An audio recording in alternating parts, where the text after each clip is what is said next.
Today we're going to be going over the best off-season quarterback drills that you can do. Now this first drill is going to be probably the most beneficial drill that quarterbacks can do to work on their throwing mechanics, and I call this our quarterback hip walk. So a lot of you have probably seen like Dak Prescott do this drill before. That was kind of the one that got like overly publicized, but there's a huge benefit to doing this drill other than just maybe like having yourself look cool like pre-game and everybody kind of made fun of them for it. But there's a big benefit of this drill, and that's what we're going to discuss today. So as quarterbacks, when it comes down to your throwing mechanics, it's all about your throwing sequence, the chain of events. A quarterback would be considered a rotational athlete, a lot like a golfer, a lot like a baseball player hitting a baseball. A lot of people equate quarterback position to playing tennis. There's some similarities there, but we're all rotational athletes. So we generate power the same way, and it comes down to our kinetic sequence, aka our throwing sequence, the chain of events in which the ball comes off of your hand. And we have to get to a position called upper body and lower body dissociation, which is a fancy word for separation. So what that separation should look like in a nutshell is like if I stride to my throwing target, I want my weight to stay loaded onto my back leg, so that allows my shoulders to rotate in this direction. So my shoulders rotate back and my foot's down, that's dissociation. So now what we have to do is we have to rotate with my hips, transfer my weight with my lower body, and the hip firing through before the arm creates a whip.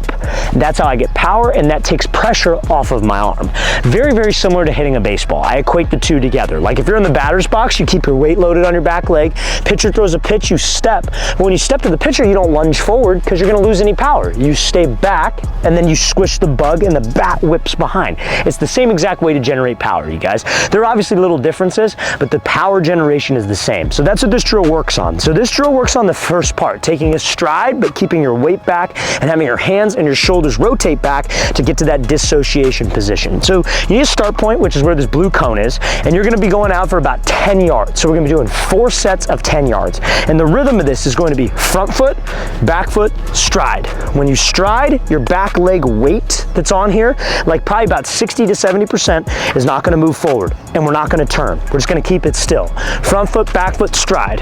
Reset, front foot, back foot, stride, going all the way through. So I'm going to show you how that should look full speed for that 10-yard space. But again, it's working on our throwing sequence. Now, rotational athletes can generate power and consistency. Now, fellas, if you're a quarterback watching this and you would like to train with myself and my staff of coaches this offseason, we're going to be traveling out to 14 different locations across the entire United States for 2-day-long QB and wide receiver training camps. So guys, check out that very first link in the description below if you'd like to sign up. Next up on our camp tour, we'll be coming out to Orlando, Florida, Phoenix, Arizona, Charlotte, North Carolina, Austin, Texas. But guys, all those camps are completely sold out. We limit spots so each quarterback, each athlete can get individual instruction and individual intention. And we can't do that if we have 200 people there. So all of these camps will sell out. But we do have remaining spots in our Las Vegas, Nevada camp, Seattle, Washington, Chicago, Illinois, Newark, New Jersey, Birmingham, Alabama, Houston, Texas, and then Columbus, Ohio, Boston, Massachusetts, Boise, Idaho, and Los Angeles, California. So guys, if you're local in any one of those cities that I just listed that has available spots,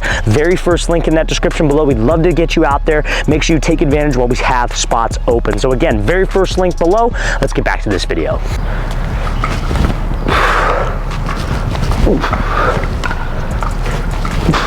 Now this next drill, you guys, is going to be called our single leg hop and pivot throw. The reason why we do this, you guys, is to work on getting my back leg underneath my body frame. One of the common mistakes that quarterbacks will make, especially when they throw off of a drop, is like, let's say I'm throwing a route over here to the left side of the field. I'll drop back, and a lot of quarterbacks have this back foot being very, very wide outside of their shoulder frame. They lack a little bit of strength in their back leg, a little bit of stability in their ankle and their knee. So maybe they like aren't as comfortable to do this, but it creates this knee cave with their foot. So even if we try our hardest to get to that dissociation position that we were just discussing, if your back leg is flawed, you can't get there. So even if I try to go back with my shoulders and hands as the front foot goes down, because I have a pre-stride knee cave that doesn't allow me to get back, and I'm still going to throw all arm, that back hip and back foot are going to be disengaged. So a lot of times when you do exercises on one foot, it's a great way to get you a feel of where your foot should be on your throwing sequence. In theory, we want that foot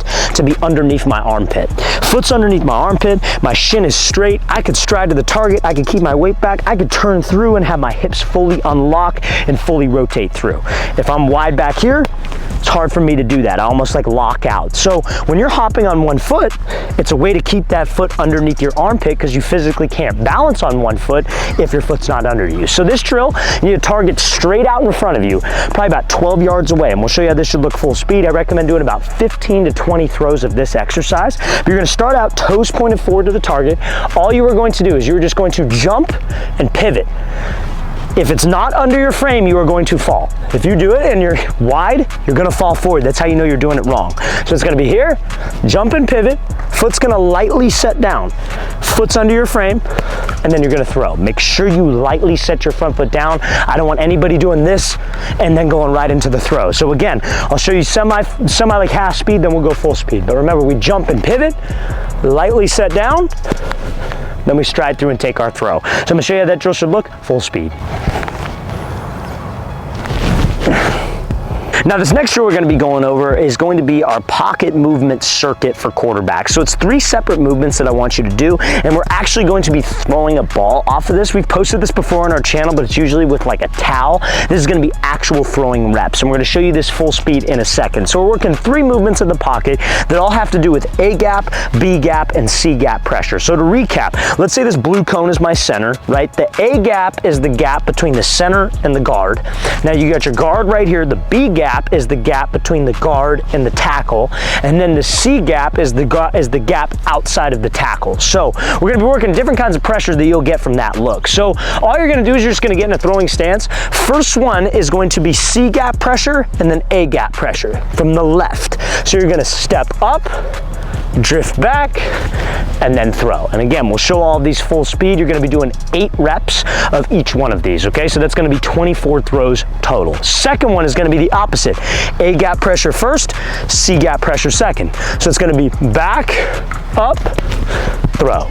Then last but not least, it's going to be, I would say, C gap pressure from the right, A gap pressure from the right. So you're gonna take a 3-step drop, or not a 3-step drop, excuse me. You're gonna start out already set up. It's gonna be up, A gap pressure, forward, and then throw. So we're gonna show you how each one of these movements should look full speed. This is one of the best pocket movement circuits you could do because it kind of prepares you for any type of movement or any type of pressure that you will see in a live game scenario.